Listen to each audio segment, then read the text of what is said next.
Welcome everybody to Extreme Off-Road Silly Builds, and today we're dealing with the 2020 Xpeng P7.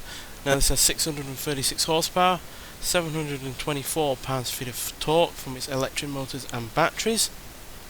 The car itself now weighs 3,589 pounds, has its all-wheel drive as standard, but now it has off-road tyres and off-road suspension, and it can now do 0 to 60 in 3.915 seconds.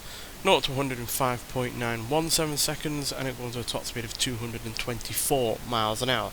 So obviously this doesn't have anywhere near the kind of power as some electric cars that we've had on this series. Hell, it doesn't even have as much power as some combustion engine cars on this series. I mean, you look at the likes of the Renault the Renault 4L, I think that had about 668 horsepower, something like that. So yeah, not quite as much power as those, but you have to bear in mind that this is an electric car, and electric cars mean that they have their power and their torque near instantaneously. So yeah, it's got that going for it, and it was all-wheel drive originally, so it's not having to deal with that in an extra form. And obviously it is lighter than it was before, and it's got its weight 49 front, 51 rear, so it's pretty well balanced as well. So yeah, not expecting it to be as quick as the Lotus Evija from the previous episode, which got into third place, which was hilariously quick. But yeah, that had 1,300 horsepower extra over us, so yeah, not expecting it to be as quick as that, but still hopefully it will be quick enough. So yeah, I had to change the gearing as well, because otherwise even oh, I do apologise, my battery seems to have gone. Yes, it has.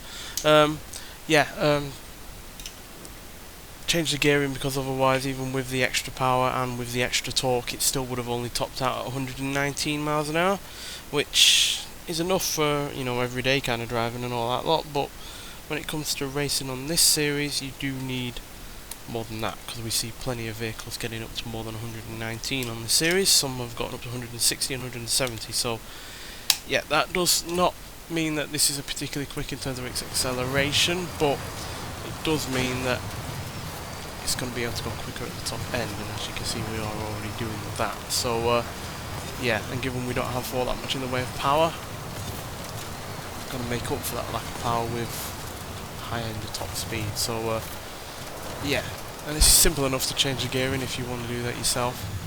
Just mess around with it in the tuning section, and you can get this pretty damn quick at the top end for something that, like I said, only has 636 horsepower. So yeah, and that's all you can do with this car in terms of engine, or power should I say. You just upgrade the batteries of the motors. No combustion engine swapping this or anything like that, but at least you can upgrade the engine, the power, unlike say the Lotus Evija or the Rimac Concept 2, so it does have that at least going for it, but then again they do all have plenty of power anyway, so it's fine enough.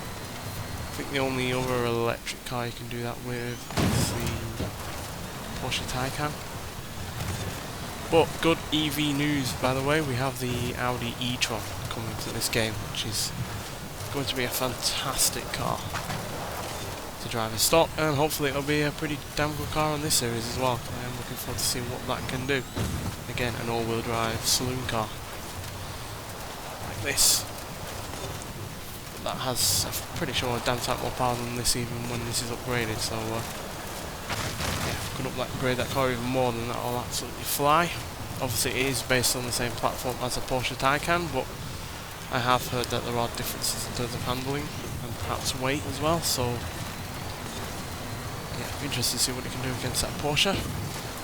But this on the whole is dealing with everything okay so far. Not feeling particularly quick, but it is stable and dealing with everything okay.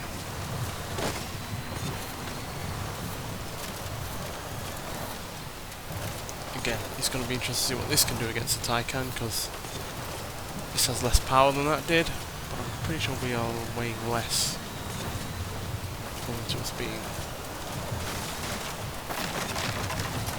not as luxurious probably in terms of the interior.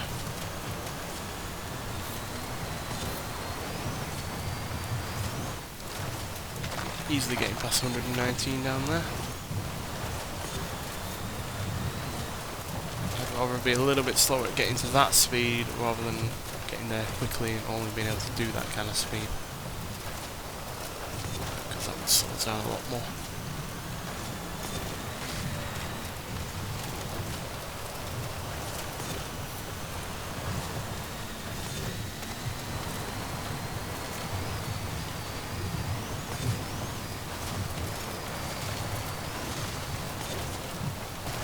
That does pretty well, to be fair, despite having still a lot of weight behind it.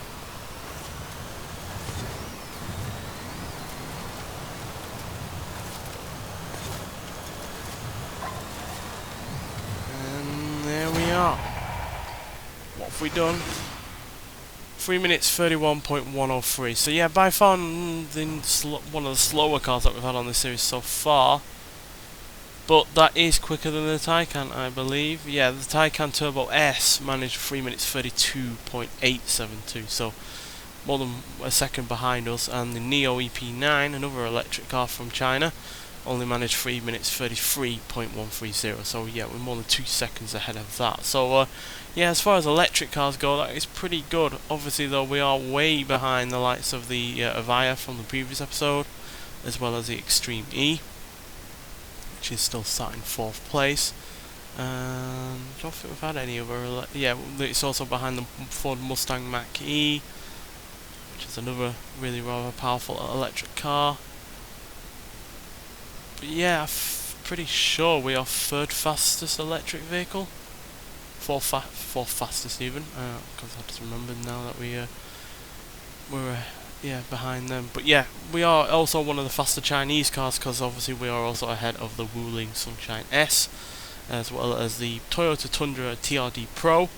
We're only slightly behind the Sierra Cars RX-3, which, consider that isn't, you know, a purpose-built off-roader that is very, very light, is pretty impressive. So yeah, as far as electric cars go, it's about middle or thereabouts, but still, for something that is way down on power in comparison to other cars, you know, the Neo EP9 and the Taycan had more power than this, and yeah, it's obviously going up against, you know, serious off-road cars as well, like the Nissan Pickup Rally Raid, which is ahead of, the Liberty F-150 Pre-Runner, the Ford Super Duty, and it's ahead of the Subaru STI S209 as well. So these are cars that are, you know, have some purpose-built off-road elements in them, whereas this really doesn't, and yet it's ahead of them. So yeah, it does have that going for it, and yeah, the instantaneous electric torque and horsepower there really was working in our favour, even despite being down on power and having still a lot of weight on it. But yeah, still overall impressive, and at the end of the day it was easy to drive, really rather stable, and dealt with everything I threw at it really rather well. So yeah, on the whole I'm reasonably impressed by it, despite not being quite the fastest that we've had. Nonetheless, thanks for watching, and I'll see you in the next one. Bye.